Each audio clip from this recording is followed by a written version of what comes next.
Saudara-saudari kami di mana saja berada, inilah channel Ucok Stiker Wawancara, yang selalu menyampaikan berita terkini dan akurat. Tonton selalu channel kami. Jangan lupa subscribe, like, komen, dan share. Inilah berita kami. Aliansi Umat Islam, Polres, dan Lanal Tanjung Balai bersama-sama sampaikan perlunya menjaga Kamtibmas.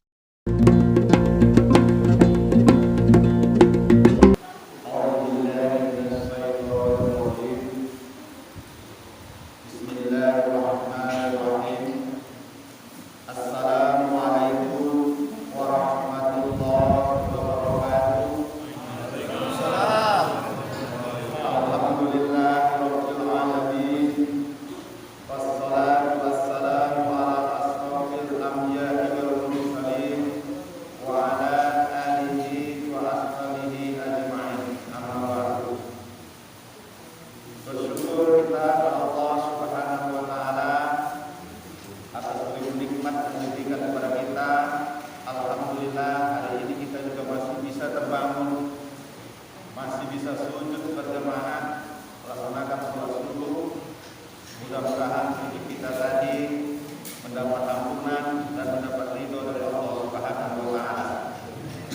Selawat beriring salam kita sampaikan taribaan junjungan kita Nabi besar Muhammad Rasulullah sallallahu alaihi wasallam. Allahumma shalli wa sallim wa barik alaihi. Insyaallah kita telah menjadi umatnya yang mendapat syafaat di kemudian hari kelak. Hormat kami kepada Ketua BKM beserta pengurus dan jajaran. Terima kasih menerima kami dan memberikan kesempatan kepada kami untuk menyampaikan sepatah dua kata. Pak Ustadz sengaja kita undang memberikan tausiah pagi hari ini. Mudah-mudahan kita mendapat ilmu yang mendapat manfaat sehingga kita mendekatkan diri kepada Allah Subhanahu wa Ta'ala. Ketua AUI Aliansi Umat Islam Kota Tanjung Balai dan pengurus diwakili karena Pak Ketua hari ini berada di Labuan Batu. Kita doakan mudah-mudahan beliau sehat, selamat dalam perjalanan dan kembali ke Kota Tanjung Balai ini. Bapak Ibu, para jemaah, tuan-tuan guru, rahimakumullah. Saya dikasih kesempatan berbicara di sini adalah karena saya mengemban amanah oleh negara selaku Wakapolres Kota Tanjung Balai. Saya hadir bersama Pak Kasat Dimas, Pak Kapudin, kemudian Pak Babin, dan Pak Ustadz kita sebagai saya adalah imam setiap hari di Musola Polres Kota Tanjung Balai, dan Pak Gani dari Lanal. Ya.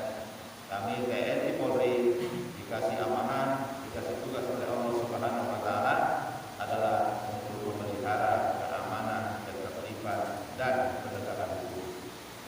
Bapak Ibu para jemaah rahmatullah, bicara keamanan, ketertiban, umat Muhammad sallallahu alaihi wasallam sesungguhnya sudah tidak asing lagi, sudah tidak ada ragu lagi. Kenapa?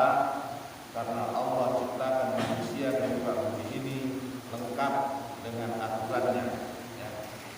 Allah Subhanahu wa Ta'ala menurunkan wahyu melalui malaikat Jibril kepada Nabi Muhammad sallallahu alaihi wasallam, dan kita yakini dalam rukun iman, yaitu yakin percaya dengan kitab-kitab Allah.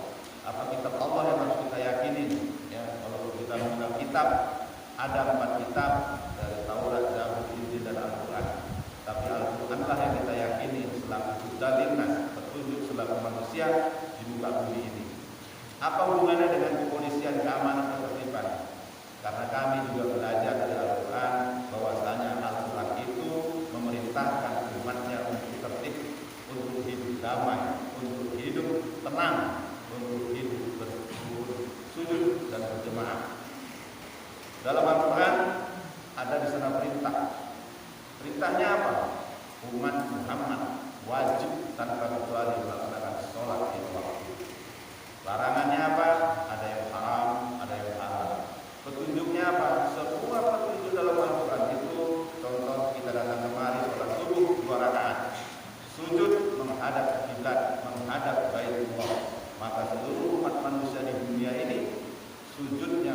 menghadap Baitullah, mengarah ke Baitullah. Di mana Baitullah itu adalah Makkah, Madinah, ya.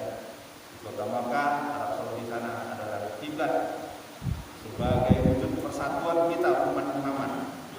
Maka bicara persatuan, kerukunan, ketenangan, ketertiban tidak ada duanya adalah umat Muhammad. Alhamdulillah kita salah satu menjadi umatnya. Bapak Ibu para jemaah rahimahullah, memelihara keamanan dan ketertiban masyarakat tadi tidak bisa berjalan. Dalam undang-undang negara juga dinyatakan di sana ada mengatur, ada larangan, ada perintah, juga ada petunjuk. Mengaturnya apa supaya manusia tertib? Kita keluar rumah, setiap menggunakan sepeda motor, kendaraan, kita harus memiliki SIM, memiliki STNK, pakai helm. Orang yang tertib, yang sudah melaksanakan hukum Allah tadi, tertib dalam sholatnya, tertib dalam rukunnya, tertib dalam sujudnya, ya, dan mulai berwudunya tertib. Insya Allah dia tidak akan melanggar lampu-lampu lalu lintas, tidak akan melakukan kejahatan-kejahatan lain. Itu diyakini. Kita bisa lihat tetangga kita, keluarga kita yang tertib dalam beribadah, ya, apalagi tempat waktu berjemaah di masjid. Insya Allah dia hidupnya akan damai. Dan contoh nanti anak kita, saudara kita, teman kita, orang yang baik akan dididik. Sholat di tiap hari di masjid. Ini anak-anak muda ini alhamdulillah. Pagi ini saya banyak melihat anak muda. Ya. Mereka pasti tertib dibandingkan orang yang tidak datang pagi hari ini. Nah itulah sebenarnya ketertiban itu. Tidak perlu dilakukan lagi. Maka mari ajak anak-anak kita untuk belajar membaca Iqra, membaca Al-Quran, ajak kemarin. Sehingga ketika hidup tertib itu dilaksanakan oleh seluruh umat Muhammad, khususnya di sekitar musola ini, ada keributan sama tetangga pun nggak apa-apa harus lapor ke polisi. Kenapa? Oh itu rumah sebelah. Kenapa? Ribut kali kalau dihidupin musik kuat-kuat sekali. Padahal kamu mau sholat, ribut. Ini saya sampaikan karena ada juga yang melapor ke kita, ke polisi. Kenapa? Terganggu kenyamanan saya tidak tertib. Kenapa? Kuat kali timnya kalau ribut jam 12 siang. Padahal waktu mau sholat. Padahal Al-Quran tidak mengajarkan seperti itu. Bagaimana hidup berdamai. Kemudian apalagi yang menjadi kegaduhan kadang-kadang. Kalau kita kaji, kalau kita belajar sama ustaz, ya, kita baca Al-Quran itu semua sudah mengatur kehidupan manusia sebelum manusia ada sampai manusia tidak ada lagi. Sudah diatur di situ. Cara bangun tidur ada doanya, mau tidur ada doanya. Masya Allah. Tinggal kita yang tidak mau melaksanakan itu. Bapak Ibu para jemaah rahimahullah, apalagi yang diatur dalam Al-Quran itu? Bicara narkoba, Al-Quran sudah menceritakan, Al-Quran sudah mengajarkan kita untuk kita tidak mendekati khamar. Dulu namanya khamar, sekarang ada sabu, ada narkoba segala macam. Kalau orang membaca dan mengamalkan itu, dia akan takut. Ada ayat yang melarang kita di sini untuk tidak mendekati khamar. Demikian juga tentang informasi-informasi bohong. Bapak Ibu para jemaah rahimahullah, sekarang dunia media sosial ini, ya, sangat berbahaya. Kita kadang-kadang tidak sadar. Megang HP, satu orang bisa sampai dua. Semuanya rahasia. Ini orang-orang sekarang tidak percaya diri, ya, tidak percaya diri, curiga. Kita zaman kita sekarang adalah zaman curiga. Satu sama lain mencurigai, suami istri curiga. HP-nya kalau terletak dipegang suami, istri marah. Ya. Istri demikian juga suami. Suami kalau HP-nya terletak dipegang istri, suami marah. Artinya kepercayaan satu sama lain itu tidak ada. Itulah selalu terjadi keributan. Dan itu sering juga melapor. Istri melapor ke Polres, Pak Polisi, KDRT. Kenapa? HP dibantingnya. Saya banting suami. Kenapa? Pada isinya apa? Tak ada. Nah inilah Bapak Ibu jemaah kalau kita kembali kepada kitabullah, pada kitab Allah, sejuk hati kita. Yuk kita sama-sama kemari ke masjid ini, ke musola ini. KBKM sudah tiap hari 5 kali memanggil kita. Allahu Akbar, Allahu Akbar, dipanggil kita tiap hari 5 kali. Siapa yang datang, itulah yang menang. Siapa yang datang masuk sini, itulah yang juara. Ya. Sehingga kalau kita sudah dekat sama Allah, kita tidak akan curiga lagi. Suami curiga sama istri, istri curiga sama suami, keluarga curiga sama catering, curiga sama lurah. Inilah yang selalu terjadi. Inilah selalu terjadi permasalahan. Inilah selalu terjadi keributan satu sama lain. Tidak bisa cuma polisi saja patroli tiap hari. Sudah ada polisi kok dari dulu. Ya. Inilah kami datang kemari mengajak kerjasamanya. Siapa yang negakkan kita itu cuma yang polisi-polisi Allah tadi. Kemudian apalagi yang selalu dipermasalahkan. Ya. Banyak juga yang melapor ke kita, Pak Polisi, tolonglah anak gadis itu sudah sekian bulan lama tak pulang. Kemana dia? Gak tahu lah Pak, kemana dia? Tengok pergi sama laki-laki. Ya. Ini terjadi. Kami kadang-kadang miris dan kami sudah melaksanakan razia juga. Dari mulai Batu 1 sampai Batu 7 sana, penginapan itu kami razia. Ditemukan beberapa pasang manusia berlainan jenis. Saya tidak tahu apa terjadi dalam kamar. Ya, bukan mufring. Ya, bukan mufring. Ini tidak bisa cuma dirazia terus besok jelas, tidak. Yang bisa mengajak mereka tertib itu adalah kita dari rumah. Dekatkan dia dengan Al-Quran, dekatkan dia dengan musola, sama-sama. Ya. Sehingga mereka-mereka ini akan benar-benar takut karena Allah, bukan takut karena polisi. Demikian juga kita naik sepeda motor, takutlah kita kepada aturan itu, takutlah kalau kita korban kecelakaan, takutlah kalau kita membahayakan orang lain. Ya, dia pakai helm.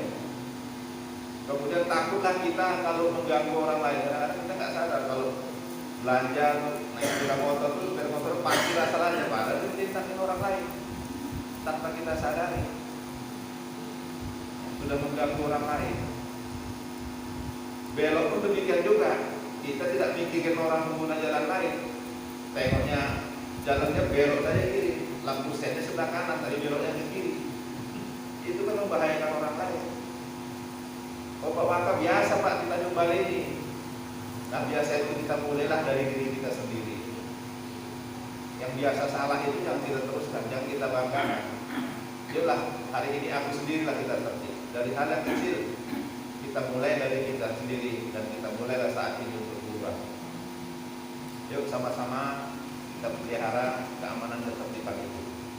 Kenapa saya selalu bilang cuma keamanan ketertiban, bukan penegakan hukum? Karena undang-undang memberikan juga demikian. Penegakan hukum itu jalan terakhir. Ya, sudah tidak bisa kali ribut sama sekali, ya baru lapor ke polisi. Kenapa? Kita himbau untuk selalu tertib, saling memaafkan, saling menyadari, memberi maaf. Karena sebelah itu sudah penuh. Pak Kalapas selalu bilang, Pak Wakar, udah perlu ini nggak muat. 1.200 orang itu dalam itu. Ya. Jadi yang ditambah lagi lah katanya. Jadi kalau tiap malam kami nangkap ada 2, 3, 4, tiap hari ada aja. Ada yang curi kompor, tabung gas. Nah. Yang ngeri lagi, tren sekarang kejahatan yang kami tangkap baru 2 hari yang lalu, seorang ibu ya, dengan pakai hijab rapi. Kita pun tak nyangka di balik hijabnya itu seorang sabu. Nauzubillah min dzalik. Ya. Dan itu terjadi kenapa? Karena dia tidak bergetar lagi hatinya pada Allah. Mungkin ketika dengar azan itu pun dia tak mendengar lagi. Ya, tidak dengar lagi. Kenapa ada seorang ayah juga bisa masuk kamar anaknya sampai melahirkan? Ada orang melahirkan 3 bulan yang lalu di rumah sakit umum sini, telepon polisi, anggota saya datang ke sana dicek, kenapa ditelepon ada orang lain kan anak, tak ada ayahnya. Pak polisi cari tanya ayahnya, siapa ayahnya? Tanya sama anaknya, ayah. Rupanya ayahnya juga. Nauzubillah min dzalik. Itulah yang terjadi ya saat ini, begitu bahayanya. Padahal semua itu sudah diceritakan dalam Al-Quran. Jangan kamu dekati zina, mendekati saya tak boleh. Itulah kalau sudah manusia insan berlainan jenis diberi kesempatan atau mencari kesempatan dalam suatu tempat yang tidak pantas dikerjakan. Bapak Ibu para jemaah rahimakumullah, terakhir saya sampaikan pesan. Hari ini kita umat manusia di seluruh dunia ya, masih dapat ujian dari Allah Subhanahu wa taala. Apakah itu ujian, apakah itu musibah, wallahu a'lam. Kenapa? Ya, karena kita dosa kita mungkin sudah banyak, sehingga kita suruh tutup mulut. Ya, kita suruh pakai masker itu tutup mulut supaya jangan banyak bicara. Ya, satu sama lain tadi itu menceritain satu sama lain, caci maki satu sama lain. Tapi nikmatnya seperti itu. Kita pakai masker ini bukan karena apa? Karena kita untuk ikhtiar kepada Allah Subhanahu wa taala. Kalau itu memang datangnya musibah, mohon kita dikasih kekuatan. Ya. Kasih kita kesabaran. Ya. Kemudian Bapak Ibu para jemaah rahimakumullah, kapanpun dimanapun kita masih belum tahu, tolong juga dihindari bepergian yang saat ini kota satu sama kota lainnya itu memang beda klasternya. Tadi malam kami ya siang oleh Pak Presiden dan tadi malam kami jam 10 video conference sama Zoom meeting, Pak Gubernur juga memerintahkan ya, untuk sementara mengurangi kegiatan-kegiatan bepergian khususnya ke daerah-daerah yang zonanya merah, contohnya Medan. Di sana memang luar biasa perkembangan COVID itu. Alhamdulillah kita di Kota Tanjung Balai ini ya zona kita masih kuning. Walaupun yang terpapar kalau tadi malam kita yang sekarang ada dirawat ada 15 orang. Ya, mudah-mudahan yang 15 orang ini segera sembuh ya, dan kita terhindar dari wabah tersebut. Ini Bapak Ibu yang saya sampaikan. Sekali lagi terima kasih kepada BKM telah memberikan kesempatan kepada kami memberikan waktu. Ucapan, kalimat, penyampaian yang tidak pada tempatnya mohon saya dimaafkan. Pada Allah saya mohon ampun. Saya sudahi. Billahi taufiq wal hidayah. Wassalamualaikum warahmatullahi wabarakatuh. Saudara-saudari kami di mana saja berada, inilah channel Ucok Stiker Wawancara, yang selalu menyampaikan berita terkini dan akurat. Tonton selalu channel kami. Jangan lupa subscribe, like, komen, dan share.